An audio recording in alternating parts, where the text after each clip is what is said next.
You are listening to the Love Unplugged podcast, episode 107.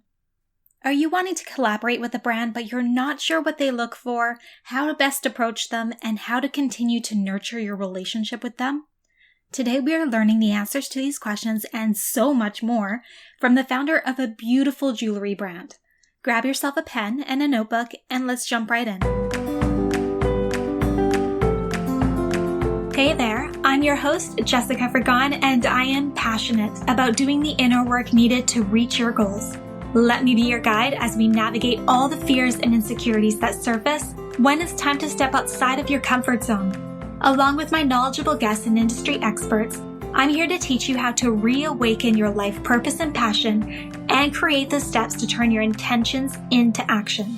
Ultimately, my goal is to empower you to rise above those blocks holding you back and start living a life that you are worthy and deserving of.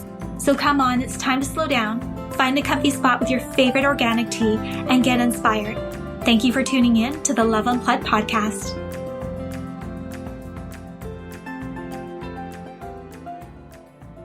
Hello, loves. Today I am joined by the incredibly talented Kayla Gablehouse, founder and creative force behind Lavender and Grace Designs, where she creates the most beautiful handcrafted, delicate jewelry that can be worn every day for any occasion. And I absolutely love her pieces, so I absolutely had to have her on the podcast to learn all about her journey and her creative side and how she designs these beautiful pieces. So welcome, Kayla. I am just so honored to have you as my guest, and I'm just so excited to learn all about your story, your advice.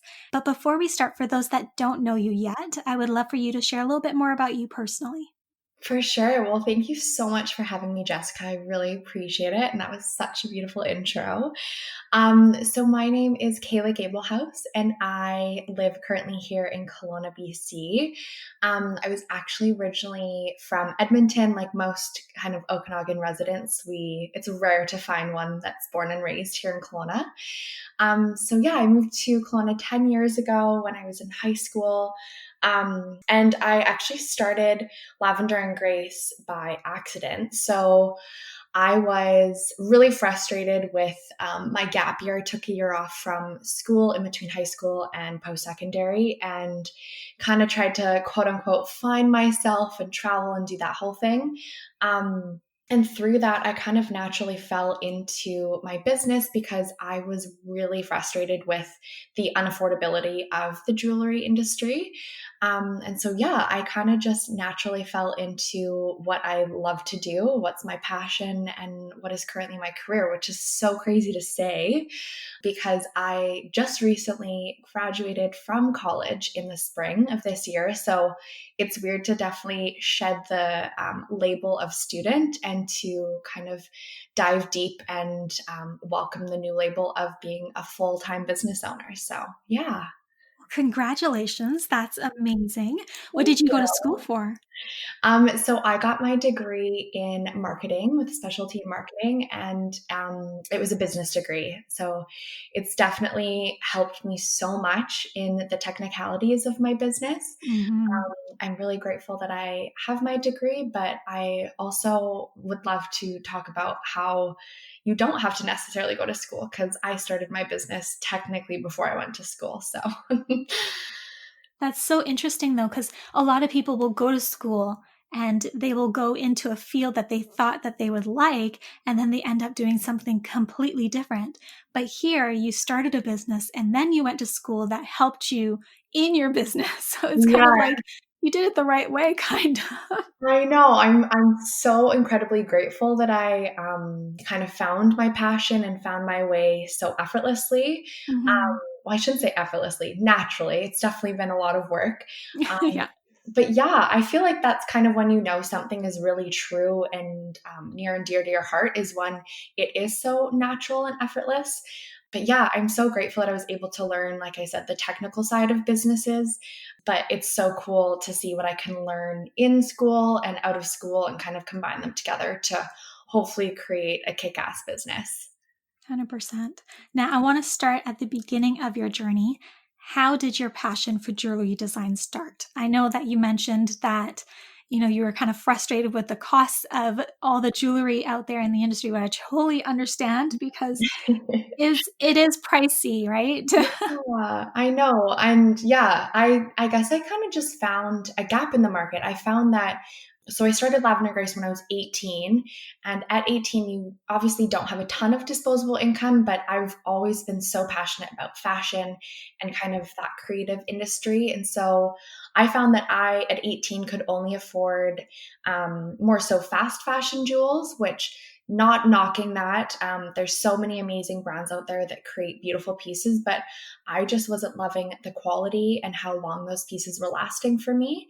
And then on the flip side, I couldn't afford really expensive, high quality fine jewelry. That's kind of something that you think about spending money on later in your 20s, or kind of the first thing that people think of as being more finer jewelry is like an engagement ring or a graduation gift. And so, yeah, I kind of just wanted to bridge the gap and bring really good quality, affordable jewelry to everyone. It doesn't matter what your income, what your age. If you want cute jewels, it shouldn't have to cost an arm and a leg to get it. So, I love that. Now, how did you start designing jewelry? What was that like for you? oh gosh, it was a lot of trial and error. So when I started to actually physically make the pieces, I was not, I wasn't actually creating my own. I was kind of taking older pieces of mine or of my mom's or grandma's and kind of altering it. So I would just watch YouTube videos and I'd figure out how to use basic tools from Michael's, and I'd learn how to maneuver the metals and make it into a piece that was kind of updated and modern and more my style. And then that was obviously not a plan that had longevity in it. And so I started to source my own materials. And honestly, like I said, it was just trial and error. It's been 5 years that I've had my business. And so over the last 5 years, I've tried so many different suppliers. I've tried so many different types of metals and price points and all that good stuff to find what works for me and my price point. So I don't physically create the pieces from start to finish. I'm not a trained metalsmith by any means, which I would love to do down the road. But right now, I basically like sketch a piece, I send it to my supplier, and then they create it for me. And then it comes in parts to me and I put it together, if that makes sense. So, Mm-hmm. Gotcha. At what point did you realize, okay, I can actually make a business out of this? What I'm doing right now in creating all these pieces, people are actually going to want to purchase. that's a great question. I feel like that is so hard for us creatives. I'm sure you can relate to shift that mindset from, okay, like I could make a go at this, I could make an income off of this. So, to answer your question, I feel like I started taking myself seriously a couple years ago. So, it was basically halfway through my business that I started to make a decent amount of income, and I realized that I could, if I focused my full energy on this, I could make this into something. So 2 years ago in 2018 is when I started to kind of make more legit plans for my business. I started to register for all like the businessy things, kind of get like accounting sorted and all that good stuff. And then, yeah, I really focused hardcore on what my business would look like in 2 years when I was done school, because I was still in school. I knew that I wanted to finish my degree, but I also knew that I wanted to not let Lavender and Grace fall by the wayside. I wanted it to stay strong, and I wanted to grow it really slowly and methodically so I could turn it into a full blown career once I graduated my degree. And so, yeah, I guess to answer your question, it was 2 years ago when I kind of looked myself in the mirror and was like, okay, let's do this. That's 3 years in. Yeah. I love that. That's such a great story. Now, did you ever think that you would become an entrepreneur with your own business? Like when you were 18 and you were kind of dabbling in this, did you have other plans or ideas of what you wanted to do with your life? I think I definitely had a feeling, as kind of cliche as that sounds, as when I was younger, I would kind of create little hypothetical businesses as I grew up. And so I think I had a feeling that maybe down the road I would create a business or be my own boss or be an entrepreneur of some sort, but I definitely did not see it kind of coming into my life life as early on as it did, because at 18, you don't think you're starting a business.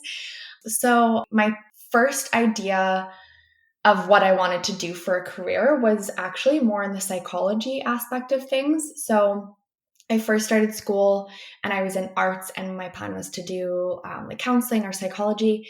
And then I kind of switched gears once I started Lavender and Grace, and I realized that there was a lot of psychology behind marketing. And so when Lavender and Grace was in the early days, I kind of thought that my career path would go more towards the marketing aspect of things. So I always loved the aspect of a small business, and I was kind of pursuing a career into small business, but not owning my own in the marketing field. But yeah, I guess I kind of had a feeling, but I never imagined it would be this grand and this early on in my life. Awesome. Did you have any key learnings? So looking back, you have all this knowledge from going to school now, but those 3 years, you are kind of just figuring things out on your own. So now knowing everything that you know, is there anything that you would do differently? Did you have any like aha moments during that 5 years? For sure. I feel like there's so many I can think of. But I guess kind of on the topic of age, I felt like the first 3 years, well, still to this day, because I'm so young, I feel like I'm not taken very seriously sometimes in the world of business. And so I would say definitely something that's a key learning that I would love to share with anyone starting a business or anyone that's young is to like really stand up for yourself and for your business. Know that if there's a moment when someone or some business is kind of not making you feel the best about yourself, then you have the right to stand up for yourself. Just because you are new and maybe your business is a few months or a few years old doesn't mean that you should be taken advantage of in any way. I definitely have had some moments where I feel like my age has been taken advantage of. And so I've learned the hard way to stand up for myself and my business. Another thing that I would say is a key learning is that off of that, it's okay to say no. I feel like when people start businesses, they're so excited and almost desperate for every connection or opportunity, and that's such an amazing energy. But I think kind of taking a step back and reining that energy in and realizing that it's okay to say no to certain things, if that's an opportunity or a connection or an event or whatever that looks like, it's okay to say no, because just because someone is maybe more experienced or older and that's how you perceive them, it might not be the best fit for you and your business. That is great advice. Thank you. You have to be careful with where you are directing your energy or Yeah, putting your energy. You want to really make sure that you're focusing on the right things and you're creating connections or partnerships or collaborations or whatnot with things that align with the direction and the brand that you're trying to create. completely. It's so important to really stay true to yourself and aligned with you and your business. Now, what has been one of the most important things that has helped you move your needle forward in your business? You know, aside from the actual selling of your products, is it networking, creating relationships? Is it, being consistent on social media, or what does that look like for you?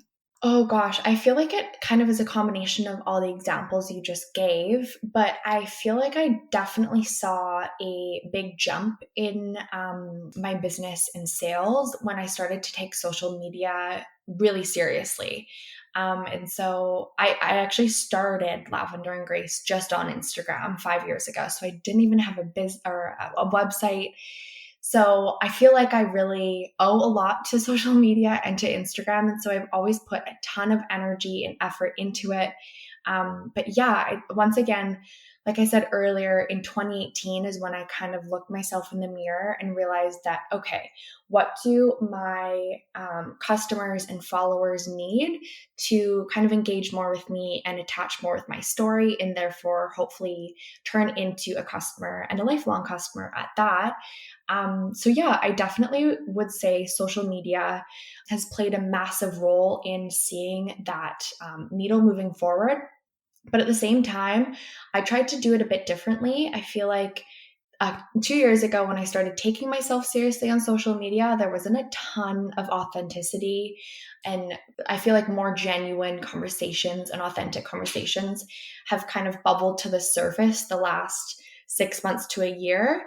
Of course, the world that we're living in right now, there's a lot going on with the pandemic and everything like that. And I think people really crave connection and reminding us that we're all humans. There's a human behind every brand. And so I try really hard to speak to that. And I try to show glimpses of my life, but also not too much. I still like to keep a bit of privacy around my life on social media, but I think being really transparent and authentic with my social media followers really helped my business grow. That's so true. It's hard to do. It's something that is uncomfortable at first, but it's definitely a must in this day and age. Yeah, I completely agree.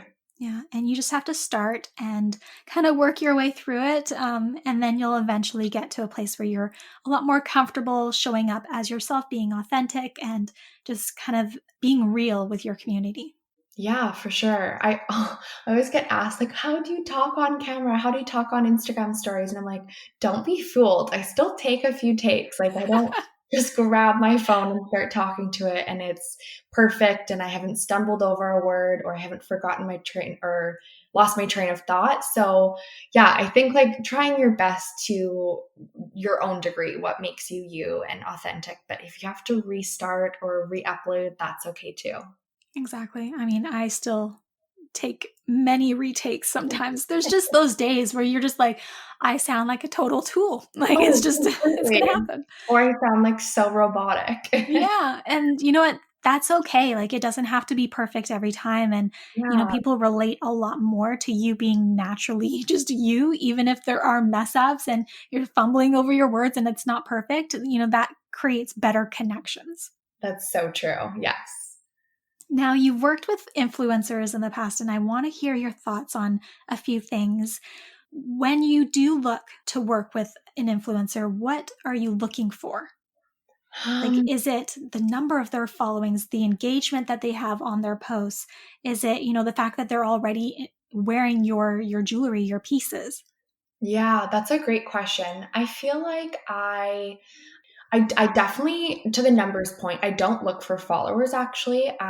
I've worked from everyone from someone with 300 followers to a local celebrity here in Kelowna, Jillian Harris. She has 1 million followers. So I've worked with every kind of number point of followers on Instagram. And so I don't look to that.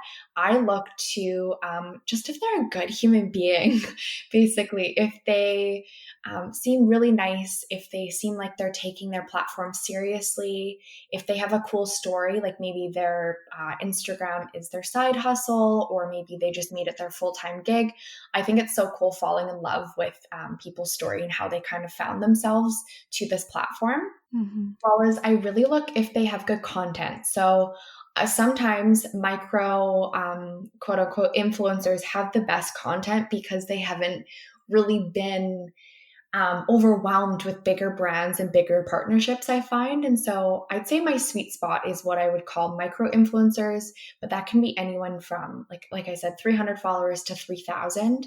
But yeah, I just look for kind of authenticity. If they interact with me as a brand genuinely, if they seem like they care, if we have good conversation and we relate on some kind of deeper level other than business. So yeah, I look for those few things. Now, what is the best way that someone should approach a brand? So, out of all of the connections you've made, all of the collaborations and whatnot, how do you like to be approached? What has been the best approach to connecting with you? I would say just kind of effortless. Like I love to see when if an influencer is reaching out, I'll kind of scroll back to see if we have a existing thread before this influencer approached me. I like to see if they're kind of already interacting with my brand, if they've replied to some Instagram stories in the past, or if they've followed me for a bit. I like seeing that because to me, even if it's a tactic of theirs to gain my attention, I think that works best. I think it speaks to more authenticity versus kind of cold calling or cold messaging brands. You can usually tell those apart when an influencer sends you a message that kind of looks like it's been copied and pasted. That does not sit well with me. And so, yeah, I just look like I look for an authentic conversation and if they seem like they care about my business or me as a human being. Now, what types of collaborations are available with a brand like yours?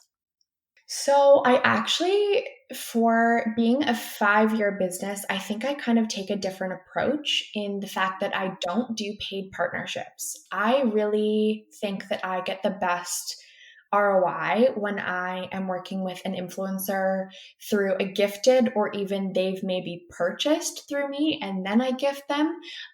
So yeah, I primarily work with gifting. I don't really have like campaigns around any of my collections. I kind of just do it sporadically. I like it to feel natural and I don't want my followers to feel like they're constantly being advertised through certain influencers. I don't want it to feel like a marketing tactic. I want it to feel really effortless. And so, yeah, I will either reach out to influencers or some that have reached out to me. We'll work on a gifting basis. And then that being said, on the flip side, I've done different paid partnerships. So I've not paid influencers for posts. I've done paid collaborations through capsule collections. So I've actually done 3 capsule collections with 3 Canadian influencers. And those are so much work, but they're so much fun. And so that's a more long-term partnership with my business.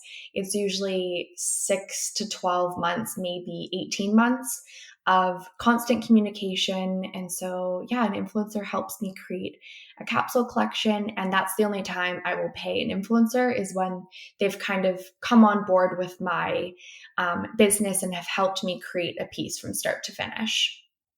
I love that, and I remember that's how I became aware of you, is seeing it through Sydney, the Working Girl, and the capsule collection that you 2 created together, and it was such a beautiful piece. Oh, thank you. That one was to date probably one of my favorite. I feel like it was the most authentic to me and Sydney. We were friends before we did our partnership, and so it was really natural. And yeah, we had so much fun creating it. It actually has been over a year of working us together, and we just ended our partnership in September. So that was a really long one, but I love hearing that people like you have kind of been introduced to my brand through a more natural mean of that way. Mhm. Now, what is the best way to nurture that relationship with you as a brand? What feels more authentic versus unnatural? In terms of influencers or Yeah. yeah, I would say yeah, just kind of like effortless conversation. I keep on keep on saying that word, but I would say if you're just true to yourself and maybe you give like ideas, like if you reach out to me and you're like, oh, I would love to see this as a piece, or I'd love to see you work with this influencer or this brand or be in this store. I think just constant communication with me as an influencer um, is so awesome. And it's so fun to get to know the influencer and what their community and their audience looks for. So, yeah, I just look for authenticity. I can kind of usually tell if it's a bit unnatural and a bit forced. I've definitely had my fair share of experiences with that as well. And you kind of always kick yourself because I feel like there is always red flags and little signs that pop up of not an ideal partnership with an influencer. But at the same time, I think thus is life. We kind of have to experience both to be able to appreciate the good. So I've had not ideal situations with influencers, but then I've had amazing partnerships. Like the one that I had with Sydney, the Working Girl, was amazing, and it was so successful online and offline, and financially, it was so amazing for the two of us. So yeah. Now, looking back over your 5 years, what are you most proud of accomplishing? And did you celebrate that? And what did you do to celebrate it? Oh my gosh, that's such a good question. I think as creatives and entrepreneurs, we really don't celebrate stuff that is monumental. So thank you for bringing that up because I try my best to celebrate little milestones, even if it's like treating myself to my favorite chai latte or something that day. I try to make it just a little small celebration. So I would say biggest is kind of outside of my brand, but with my 5 years in business this year, I was actually able to purchase my first home with my boyfriend. And so I think that was a really big pinch me moment. It proved that I am capable of supporting myself with my business, which is so crazy because 5 years ago, I wouldn't have thought that. So, yeah, I would say that's the biggest.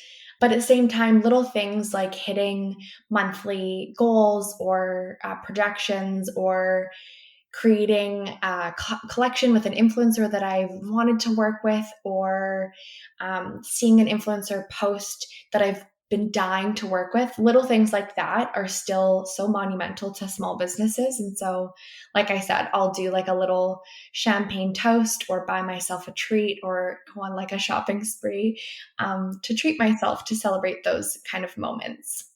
Oh, that's so good to hear because you're right. We don't take the time. We always kind of just move on to the next thing that we're trying to accomplish, and we don't Yeah. acknowledge everything that we've just done. And I love that you even treat yourself to just like a chai tea latte. Like it doesn't have to be a big deal. It just Yeah. taking that moment to reflect, and it could be anything, right? Like having a piece of chocolate or, Yeah. sitting outside with your coffee or, having a big bottle of champagne and going for Yeah. a nice dinner, right? Like it could be anything. I completely agree. And I think also entrepreneurship can be so lonely.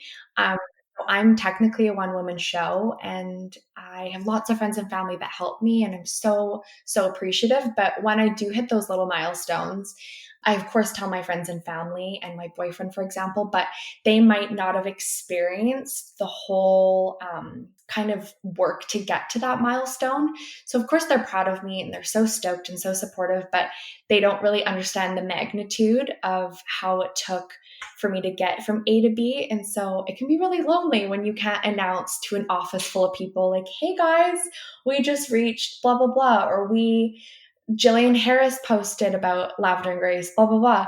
So yeah, I think just treating yourself to something or celebrating with yourself is really important. Totally. Now, there's a couple of things I want to touch on with that. Being a solo entrepreneur, so somebody that's basically running her business on her own, how do you juggle all those responsibilities? What does your day look like? How do you stay on top of all the moving pieces? That is a great question. It's something that I'm working on every single day, and I don't think I'll ever perfect it. I don't think small business owners ever really do, but I try really hard to structure my day in a way that feels fun. So, my therapist actually taught me this, that 97% of your day is supposed to be full of fun things that kind of give you joy or spark your interest. And only 3% of your day is actually supposed to be full of like mundane little jobs like laundry or like grocery shopping or whatever that may be. And so I try really hard to switch my perspective on little things. So if I do need to like maybe get like an accounting thing done that day, or I need to spend a day kind of changing things on my website, which is, like I said when we first started our interview, I'm not very tech savvy. And so tech things give me a bit of anxiety, but I try to switch my perspective to kind of make them fun and make them obviously they're helping the greater good of my business. And at the end of the day, that's my passion and that's what makes me tick. And so I try to kind of time block to do those little kind of tedious things first thing in the morning to get them out of the way. And then I spend the rest of my day. I try really hard to make lists. Like I'm such a list girl. I'm a Capricorn through and through, and so I love to just tick off my list as my day goes by. And I try at the end of the day to not be too hard on myself if I didn't get through that list. I think that's really important as an entrepreneur and a small business owner. Is there's never an off switch. You're never going to actually accomplish everything that you want in a day because there's always something you can work on. And I'm sure you can relate to that too. So I Mhm. try really hard to just have a bit of a time period that I try to turn off. I'm trying to not work on evenings and weekends right now, but that's really tricky. So yeah, I just try to be easy on myself and not beat myself up if I haven't gotten through my list that I wanted to in the day.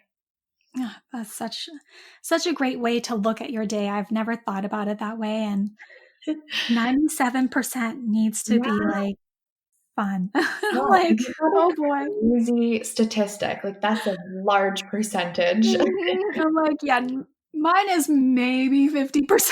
Yeah, yeah, I know.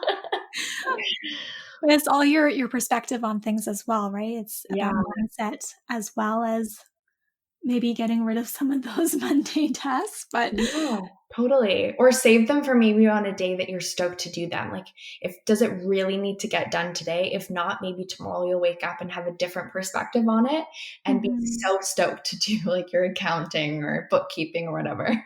Exactly. Now, I want to chat with you about working with Jillian Harris. I've often seen small brands blow up and have a Jillian effect when they work with her. How was that? What was that whole experience like with you, like connecting with her? And, what did you experience afterwards? Yeah, it really is, like you said, Jessica, the Jillian effect. It's crazy the magnitude that she has on small businesses. She has such an incredible influence across North America, basically, with her audience. And so I've actually known her for years through just the Kelowna community. I have a lot of friends that have either worked for her or are friends with her. And so we actually interacted on a non business level for years. And so we've known, well, I'm sure she like does not remember that, but I remember a lot more. She meets a lot of people in the day. But I knew, like, I've always been a Jilly fan, and I knew years ago when I first started my business that I would just absolutely die to work with her in some degree. And so I've been working towards it for years. Little things like, yeah, reaching out to her team. If I did meet someone that knew her, I'd try to kind of bring it up in a selfish way and try my best to kind of get close to her because I did want that Jilly effect on my business. And so it's funny how it actually happened when I stopped trying. I kind of gave up. It sounds depressing, but I felt like, oh my gosh, she's never going to notice me. I'm a local small business here in Kelowna. I'm so young, like she's never going to know who I am or who Lavender Grace is as a brand. And so I kind of stopped pursuing working with her in some way. And then through Sydney, actually, I believe that was the first time she posted. Maybe there was another time, but I constantly was gifting her stuff and gifting Team Jilly stuff. And I'm good friends with Shay, her kind of right hand. And so yeah, I think it was through Sydney the Working Girl is they were friends, Sydney and Jill, on Instagram. And so Sydney reached out and said, I'd love to send some jewels to Jillian. And I'm like, oh my gosh, of course. Like I have gifted to her over the years, but like maybe this will be the one. Maybe this will finally kind of get to her and she'll post about it. And she did. And it was insane to see the crazy amounts of followers and sales that translated through just a single Instagram story. It is absolutely mind blowing what effect she has on her audience. And so over the years, I've kind of tried to curate that relationship through Instagram, and we've seen each other just out in the community. And she's posted a few times since then. I know that she has a contract with Melanie Old Jewelry based in Vancouver, and so I never want to overstep and make her feel uncomfortable about posting about another jewelry brand. But yeah, it is insane what she can do to a small business. I've sold out of stuff. And I've gained such an incredible little slice of her following onto my page. And yeah, I'm so grateful for her Jillian effect. It's crazy.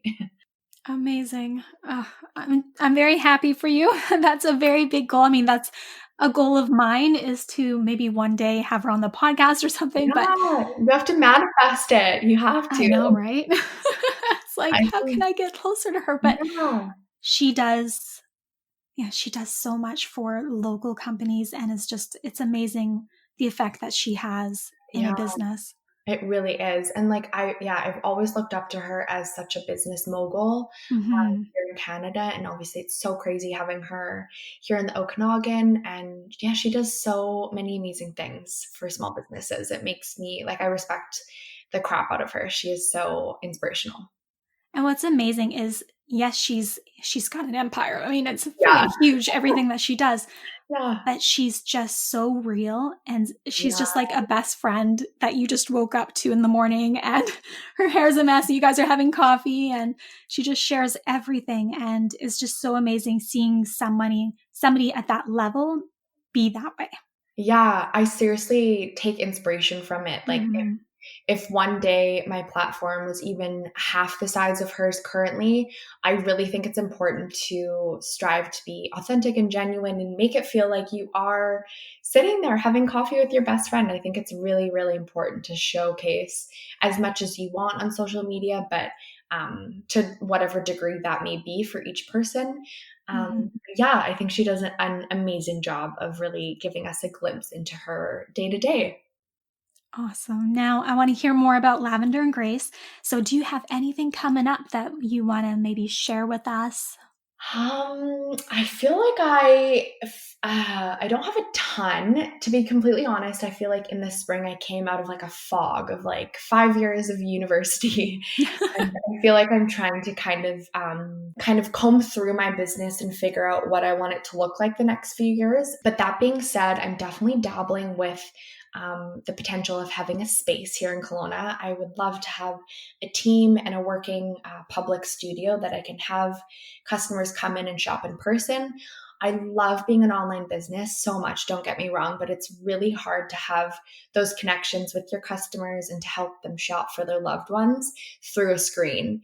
And Mhm. so, yeah, I am looking in the next few years to for sure have my own space, but more recently, I'm actually doing a kind of longer term pop up here in Kelowna. So it's going to be a mini kind of trial studio, I could say. It's going to be 2 to 4 weeks here in Kelowna. And so I have not like shared that with anyone. I'm so excited, but it'll be coming in November. Oh, that's exciting. Congratulations. I hope it Thank goes so you. well. Thank you. Yeah, it'll be fun to kind of get back into real life. I feel like I have not had a pop up in 2020, of course, due to the pandemic, but I'm excited to do it safely and do it in my own way, and kind of, yeah, try out what a possible little shop could look like and get feedback from people here in the Okanagan. I love that you're trying it out before diving in, right? It's going to help you figure out exactly what you want and what you don't want going Yeah, forwards. I agree completely. All right, so everybody, you should definitely go out and support her.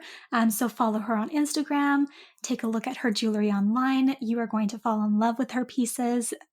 I won't say purchase because I don't want to be like demanding here, but you definitely want to support a local company if you are here in Canada. So definitely check it out and see if any pieces speak to you. And then make sure you tag her in your images. Show her some love. Yes, yeah, all the like that's a great kind of aspect of supporting. It doesn't necessarily have to be financial. I know that a lot of people are in a bit of a different financial situation with the pandemic, so supporting can look so different. Like liking and following and sharing is so supportive and helps small businesses so much. So, yeah. 100%. All right. So if anybody wants to learn more about you, where do you hang out the most? Where can we connect with you? I definitely spend an absurd amount of time on Instagram. So my handle is at Lavender and Grace, and there's actually two R's in Lavender. The original one was taken, and so I've kind of just flowed with the two R's over the years. And then on my website, I'm always available via email or DM on Instagram, and my website is www.lavenderandgracedesigns.com. Amazing. Well, thank you so much, Kayla, for sharing your story on creating your business and advice on how we can best approach brands and create long lasting relationships. Of course. Thank you so much for having me on, Jessica.